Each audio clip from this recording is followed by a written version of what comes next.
This is the Stockwell Eldridge Show, giving you the real-time information you need to make educated decisions about buying and selling in the world-renowned Twin Cities. Now your hosts and real estate experts, Jason Stockwell and Don Eldridge. Good morning, Minneapolis, St. Paul. Welcome to the Stockwell Eldridge Show every Sunday, 10 a.m. here on AM 1280 The Patriot. I'm Jason with RE/MAX. And I'm Don Eldridge with RE/MAX. I feel a little rusty. We were off last week, and with 4th of July and all that stuff, I'm a little nervous actually getting back on. Normally, I'm not at all. We have the best brain in town right here with Nate Nelson. Best looking. With Messerly and Kramer. Look at that awesome outfit. I walked in and I'm like, you always look impeccable.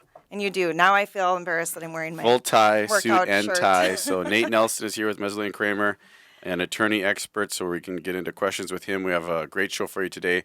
We'll be getting some stories of what's going on in the real estate market, real life stories of what's happening for clients, and then also some ideas for going forward if you're thinking, is now an okay time to sell? Did I miss the spring market? How am I going to fare up this summer and fall?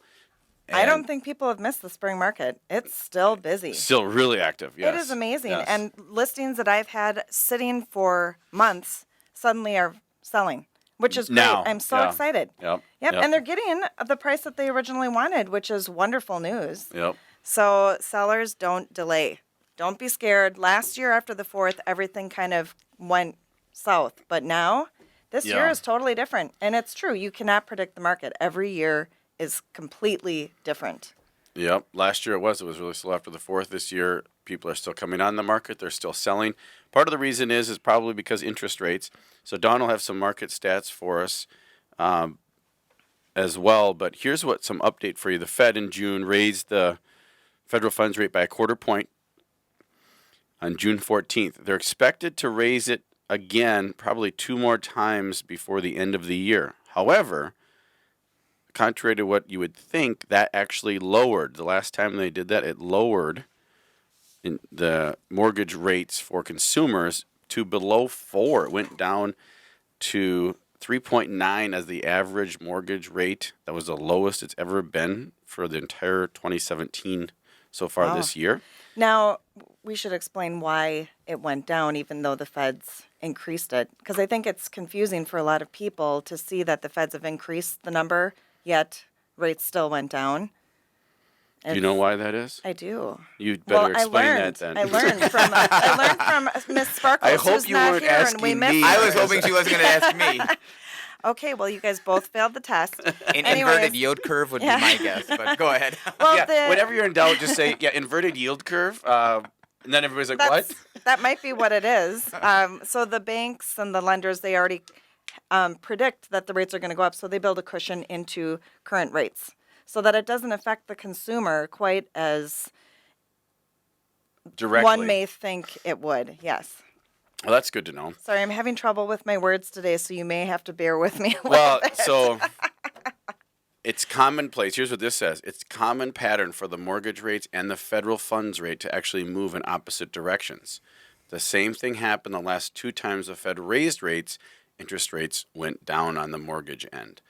So part of the reason is the economy is still doing great. So they're trying to ease into raising the rates a little higher for the banks because the growth is going great and they don't want inflation. But the 10-year Treasury is what you got to follow for mortgage rates. That's what I'm told. But anyway, we don't want to get into too much of that because that's over my head and maybe some other people's heads. But Definitely so what is mine. a 30-year mortgage going for about right now? it went down to under 4, they said, for an average. So you should be able to get in around 4 if you're good. We can kind of talk I'm about not a mortgage rates, lender, but we so I have can to tell be careful rates. about it too, yeah. And they change every day. They're different for So- every person, so you should definitely Yep. get a pre-approval. So it depends on also your credit, your debt to income, all of that, and then of course your actual income as to what rate you're going to get and the best rate that you will get. Yeah. Right. And do a couple comparisons. So what's happening in the market for real estate, though, for sales? I'm just curious, Don. I haven't looked at this either yet, so I'm All right. curious what it is for this last week. You know what's interesting? Listings decreased only 0.1% from this time last year. So 1,587 homes currently in the Twin Cities market, new listings. And then pending sales decreased 5.6% from this time last year. Oh, wow. to $1,377, which But still, it's about an equal. New listings were 1,500. Yep. Pendings 1,300. That means and we almost inventory matched. still decreased. We're still at about 12,000 homes. Normally, we have 19,000 in a healthy Twin Cities market. So we're still low on the homes available. So it's still now there's some more out there, so a little bit more. And I think as you go up in price, I'm seeing more homes. As you go up in price, when you get to the 500, 600, 700, I'm seeing more homes. So I think that market is a little more competitive on the seller side.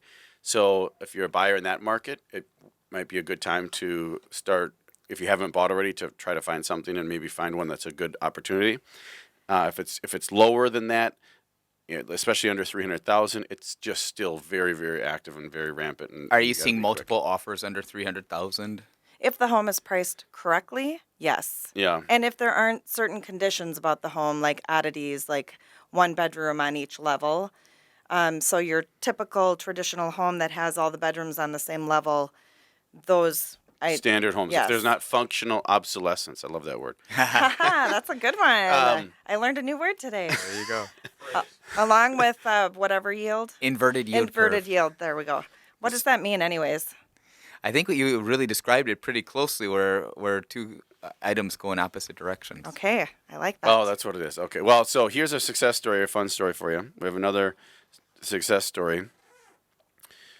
Went on an appointment, competed against another brokerage for that appointment, which is very common now if you're not going on a direct referral from someone. And, most people are going to be shopping and at least interviewing 2 agents, sometimes 3, sometimes 7. But this particular party interviewed 2 agents. We were fortunate enough that we got it, pre-marketed the property through a pre-market system, started that last Thursday. So within less than a week, we had an agent inquire in through a buyer that they have, said, can we check it out early? The seller was still packing up and doing some stuff, but he said, okay, let's let him through. Came through, full price, no seller pays. And it's kind of that whole situation where then the seller is thinking, what does that mean if the first person that comes through, Dawn, if I'm a seller and we're pre-marketing and we get a full price offer from the first person that comes through, did I just short myself? Like, could I have gone on the market and made more money? I think that's a really common question that sellers have, and it's valid too, especially in this market. However, I always pose the question back to the seller, what's more important to you? Do you want to have an offer in hand right now that you're getting everything that you want and No inspection, by the way. Oh. They waived their inspection. Yeah, see, we're seeing that. Don's like, yeah, let's take that one. No, yeah, well, I mean, the situation. I've got buyers that are doing 2 home inspections on the house that they're purchasing. On the same property? Yes. Oh, wow. It's very interesting. They had one already, and then there's all the outlet inspections, sewer line, and they're doing mold, and they're doing a chimney inspection as well, and now they're going to do a second home inspection. So they're probably spending a couple grand on inspections. I know. Wow. So I'm a little surprised. It's the first time in 14 years, but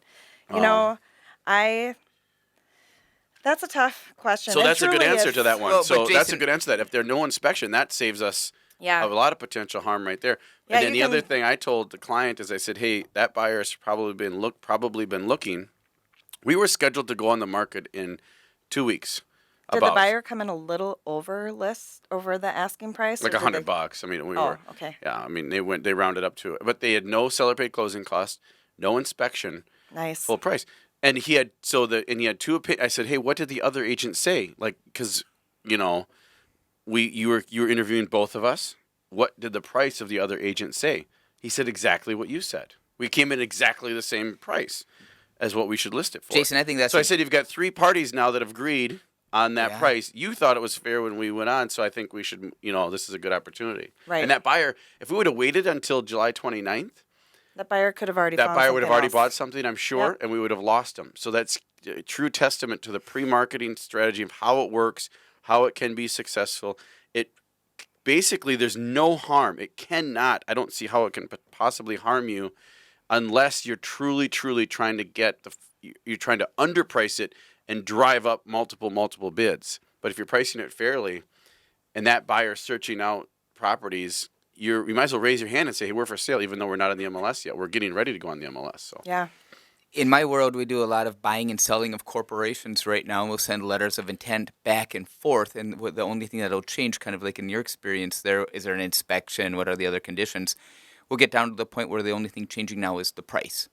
And it's kind of that same deal, the dog who caught the car. Well, now we're at the right price. What do I do? Am I selling myself short, or did I offer too much? Am I selling too little? I think that it's an awkward position to be in where right off the bat you nail something like that. Yep. But at the end of the day, Dawn, like you said, if you're happy, that's better than most deals. Right. And, to what you are talking about on the buy side, when you're in multiple offers and the buyer gets it, sometimes they're like, well, did I offer too much? Oh, yeah. That happens all the time, too. Yeah. You offered the right amount because you got the property. Yep. That's why you have to let all emotion go when you're in multiple offers and just offer the most you'd ever want to pay for the property. And if you don't get it, you don't feel bad because then there's regret. Well, I should have done 1,000 more. That's why we had that conversation before we wrote the offer about multiple offers. Yeah, that's a question you have for a buyer. So if you're a buyer looking, or you have a family member or friend that's looking and buying, and they maybe, if they did lose out on a property, or they're still trying to buy one, and they get into a multiple offer situation, here's what you have to ask yourself. If you're offering, let's say it's a $275,000 house, and let's say you're in multiple offers, and you're thinking, oh, do I go to 280? So then the question is, if you found out someone paid 281 and got it, would you be like, I'm fine with that? Or would you be, oh my gosh, I'm so devastated because I would have done that? The answer is you got to go to the 281. And I would recommend rounding a weird number, 281, $510 or something. Yeah. You know what I mean? Just to. Oh, I won't go that far. And the other thing you got to do is. Well, and $1,000. That $10, Nate, is over. No, just kidding. And then the other thing is write a letter. Cents. And how many times do letters come into play on those scenarios, Dawn? All the time. Buyer letters on multiple offers have to have Oh, have yes. it. Yep. Because it personalizes it, and it makes it so much better for you as the buyer when you're coming in with a letter on a multiple offer. Yeah. I mean, how many times that happened? Probably it happens a lot, right, for you? Oh, I mean, yes. Like at least a dozen times probably this year alone. So. Oh, yeah. So we'll be back with more. I'm ready to grill Nate Nelson. Uh-oh. With a You're bunch in the of hot seat over there. law questions. So stay tuned, folks. This is the Stockwell Eldridge Show every Sunday at 10 a.m. here on AM 1280 The Patriot. We'll be back with more. I'm Jason. And I'm Dawn.